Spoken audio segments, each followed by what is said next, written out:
Okay guys, we have a popular casino table game here, the game of Baccarat. Why so popular? Well, for one, it's regarded as having the lowest house advantage, giving a player their best odds of winning. The game is also easy to play, the cards play themselves, and the only decision needed is the bet dollar amount and where to place your bet. Player, banker, or tie. In addition to this, a player is allowed to track wins and losses on a scorecard, and it is for this player advantage I decided to create a Baccarat calculator. The logic is, for every scorecard I gather, I can run them through a calculator and attempt to find the best betting strategy to apply to future play. Now, I needed to find a popular Baccarat strategy as a basis for this calculator, and what I came up with is a chase the winner strategy, which is a strategy where you simply place your bet on the previous game's winner. If player wins, the next bet is on player. If banker wins, your next bet is on banker. All ties are dismissed. Okay, so that was my train of thought, and this is what I created. Okay guys, get your sunglasses on. I can't help myself with the colors. Bear with me. Here we go. Now, there are only two tabs on this calculator. On this tab, or the dashboard, this is the place you will enter your starting bet unit. This betting unit will be applied to all the scorecards you have loaded into the database, which we will view on the second tab. So depending on what you plug in here, that will be the basis for all results for these three betting strategies below: flat bet, martingale, and let it ride. Okay, so this is your dashboard. And on the second tab, this is the scorecard database. Here you can load up to 10 scorecards. Simply load all your scorecards and let the calculator do the rest. Over here to the right, you will have access to each individual scorecard's results on all three betting strategies. Remember, on the dashboard, that is the entire roll-up of all the scorecards. Okay, so you have 10 scorecards loaded here with the individual results on each, and if you jump over to the dashboard, you see the entire roll-up of those 10 scorecards broken down into each betting strategy. Okay, I think we got that, but what is all this other stuff? That's why I added these 4 red key tabs down below. If there is any confusion, head over here for further explanation. On the miscellaneous key, a quick refresher that this is a chase the winner calculator. Each bet follows the previous result. Entering the starting bet unit, easy. Okay, down here, some further clarity on how to fill out your scorecard. The calculator is set up to start on player, so your first bet must always be on player. So it says here, on the first bet, L for loss. So if we look here, it tells you the L is used as a placeholder. If you lose, you place an L under the player and an X on banker. Don't overcomplicate this. There are only 2 ways to start the scorecard off. If you win the first bet, it will look like this. And if you lose the first bet, it will look like this. And as for ties, they are meaningless. I don't even put them in there. But if you want to add your ties, place a T in the box. Okay, so if you were to scan down these 10 scorecards, you see the first one starts off with a win. Then you see the second and third start off with a loss. Remember, the L is just a placeholder, and the X on banker represents the first bet result, which was a loss. The bet was placed on player, banker wins, so X goes on banker. Okay, so back to the dashboard. Flat bet results. 5 wins, 5 losses, adds up to 10 scorecards, so it makes sense. You can see the overall loss here. If you wanted to drill down to each scorecard, you can view that on the scorecard database tab. But what exactly is the calculator doing? To answer this, we will take this scorecard number 1, and we're going to see how the calculator came up with this 103.75 profit result for flat betting. So head over to the flat bet key. This is a duplicate of scorecard number 1. All the results are the same. If you were to convert these X's into dollar amounts, it would look like this. Flat betting, as the name suggests, every bet will equal the starting bet unit of $25. So how do you read this? Your first bet is on player. You win. Where does the second bet go? You chase the winner. So the next bet goes on player again. You win again. And the third bet will go on player again. Now you lose. So the X goes on banker. We lose 25. Now we chase banker. We win. And here's another caveat to Baccarat. On banker wins only, the house will apply a 5% commission, so you will only win 95% of your total bet. All results from the calculator will be applied this 5% commission on all banker wins. So you win $23.75 here, then 3 more wins, a loss, then 2 more wins. Since they were on player, you get the full 100%. Then you can follow each of the wins and losses for the remainder of the scorecard. If you add up all these wins and losses, we come up with a profit of $103.75.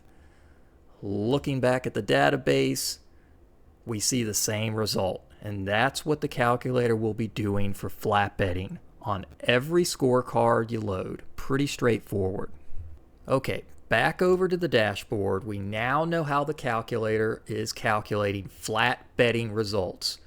So we move on to M, or martingale results. I see input, stop, win, and loss. I'm not really sure what that means. Same with all these steps that go from 2 to 8. So let's head over to the martingale key for further explanation. Okay, what is this stop win and stop loss? We see them above each step from step 2 all the way to step 8. Right here, stop win, the amount of profit entered in starting betting units that a player is targeting for a minimum profit. Once the target is hit, the player exits the table game. Okay, stop loss, the amount of loss entered in starting betting units that a player is targeting for a maximum loss. Once this target is hit, a player exits the table game.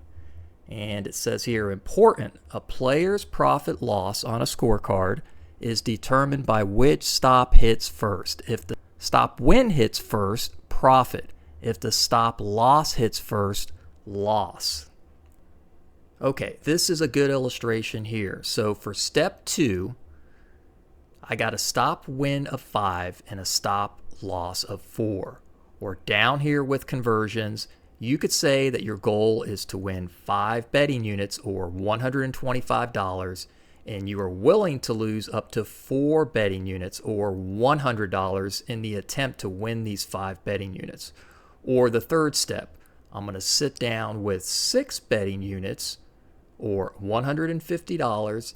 If I lose this $150 before winning these 8 betting units or $200, I'm done with the game because I am out of money.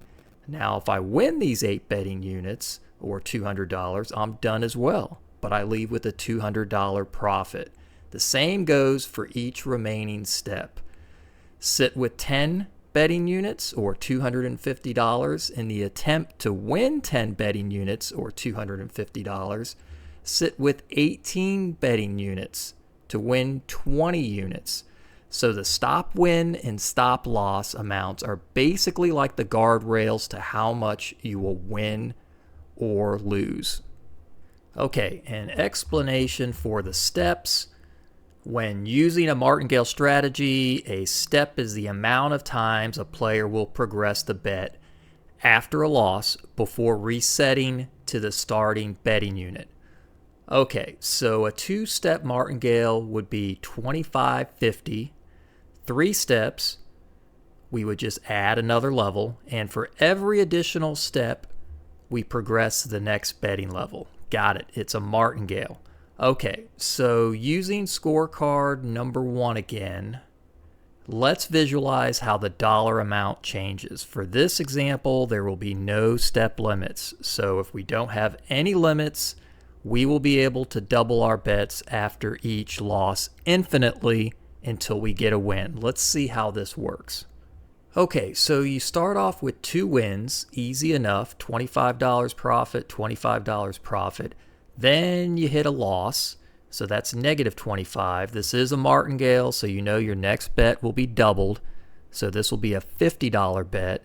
You win, since it's on banker, you know it's going to be charged a 5% commission, which makes it $47.50. If you need a quick refresher, you can head over to the miscellaneous key, and it will break down how the 5% commission is charged on different scenarios.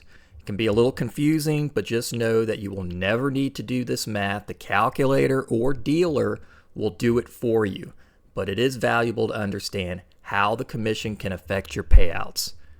Okay, so back over here, we can see how the calculator accounts for each win and loss using the martingale strategy that has no step limit. Remember, this example has no step limit. You can see how the martingale can quickly get into some crazy bet scenarios with a string of losses. And that's why this calculator will allow you to view multiple step scenarios from a conservative 2-step all the way up to an aggressive 8-step.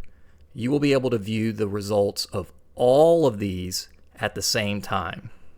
Okay, let's see what the calculator is doing on a 2-step martingale with a stop win of 5 or $125 profit and a stop loss of 4 or $100 loss.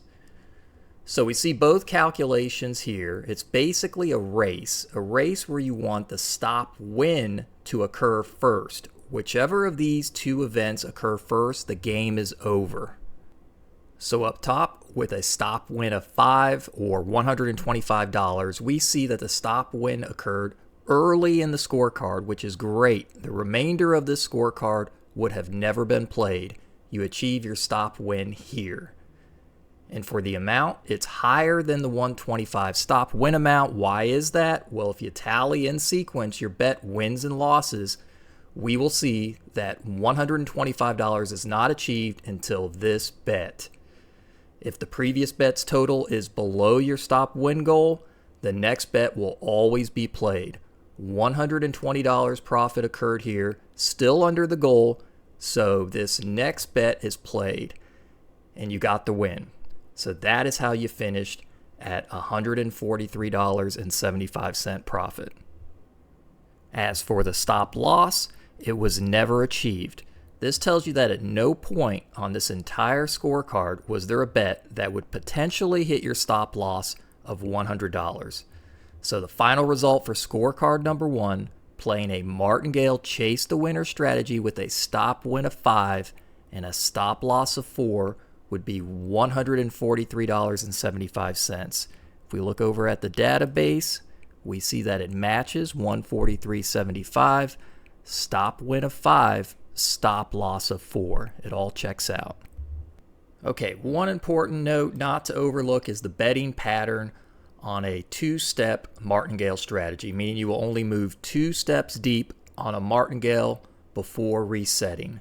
You see it occur right here. 2 steps, reset, 2 steps, reset. So these are the 2-step results. Now let's look at the same scorecard, but use the 3-step strategy. Here you have a stop win of 8 or $200 profit and a stop loss of 6 or $150 loss. Here again, the stop win occurs early on the scorecard. The $200 was eclipsed on this bet, equaling $216.25. We also see the stop loss did occur shortly after with this string of losses at $133.75 in losses. Now, why $133.75? Your stop loss over here shows that it is $150. The reason is simply because you don't have enough money to place your next bet. Your next bet amount is $25. Your stop loss is $150. The calculator will not allow you to lose or have an opportunity to lose more than $150. So looking at both the stop win and stop loss outcomes, you would leave the table with a profit of $216.25. The stop win hit first, and does that amount match the database? Stop win of 8, stop loss of 6. Yes, it does. $216.25. So yes, it does match. The stop win occurred first. Okay, again, before moving on, note that step number 3, martingale, has a progression of 3. You see it occurring 25, 50, 100, then resets if a win does not occur. Okay, another example, step 4, we have a stop win of 10 or $250 profit and a stop loss of 10 or $250 loss. Same concept as before, and with this scenario, unfortunately, the stop loss hits first at a $233.75 loss. You can see the stop win occurred down the line, but it always is going to calculate the one that occurs first. And if we look at the database, we see that the $233.75 does match the calculations. Remember guys, all these results are from one scorecard, 2-step results, all the way through 8-step results. Use the martingale key to get familiar on how the calculator is arriving at each of these results. We saw the results for a 2-step through 4-step strategy, but it also will show you the 5-step, 6-step, 7-step, and 8-step strategy on how it arrived at each of the results. It's all here. And if we head back over to the dashboard, that leaves us with one last strategy, the let it ride strategy. Here, just like the martingale, you will enter your stop win and stop loss amounts. Then we head over to the let it ride key tab, and we see the progression chart. It looks the same as the martingale progression, but with one obvious difference. With the martingale, you must keep pumping in more money with each loss, but with the let it ride concept, you use the original betting unit to pump up your bet after every win. And here is what the dollar conversions would look like on a no-step limit. Again, guys, don't let these banker commissions confuse you. Just take a peek over here at the miscellaneous key. It's going to break down how it arrived at each payout. It's definitely, it can play tricks with your mind, but once you walk yourself through this, the results will become much more clear. Okay, so the concept is inverse from a martingale. Instead of increasing your bet after each loss, you are now increasing your bet after each win. If we take scorecard number 1 and look at the conversions for the 2-step let it ride strategy using a stop win of 6 or $150 profit and a stop loss of 6 or $150 loss, we see that the stop win occurs super early on the scorecard with a profit of $190.13, and the stop loss never occurred. Note the 2-step progressions are now when you win, as opposed to the 2-step progression on the martingale progressed only when you lost. By the way, if a stop win or stop loss does not occur on a scorecard, the calculator result will be the result of the entire scorecard. So this 190.44 is simply the total of the entire scorecard. So does this 190.13 match our database? We're now in the let it ride strategy, and I see it right here, 190.13, so yes it does. Okay, and if we want to see a pure example of the does not occur situation, it's on the very next step strategy, the 3-step strategy, with a stop win of 8 or $200 profit and a stop loss of 12 or $300 loss. Since both scorecards never hit a stop win of $200 or a stop loss of $300, You simply don't stop. You play the entire scorecard all the way through, leaving you with a small loss of $18.88 on both scorecards. And the scorecard database, yes, it matches. $18.88 for step number 3.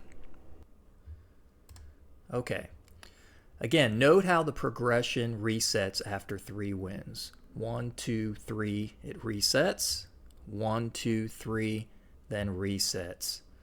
And moving on to step number 4, all the same concepts, 4 win progressions, then a reset. Player versus banker payouts. Let the calculator do all the work.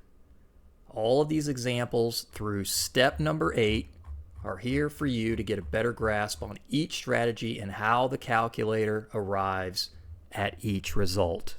Okay, so I'm leaving all 4 of these red key tabs in there just in case you find yourself in a mathematical jam. I'm also leaving scorecard number 1 in there as a reference point for each example. But once you get a handle on each concept, there are really only 2 tabs to use, the dashboard tab and the scorecard database tab.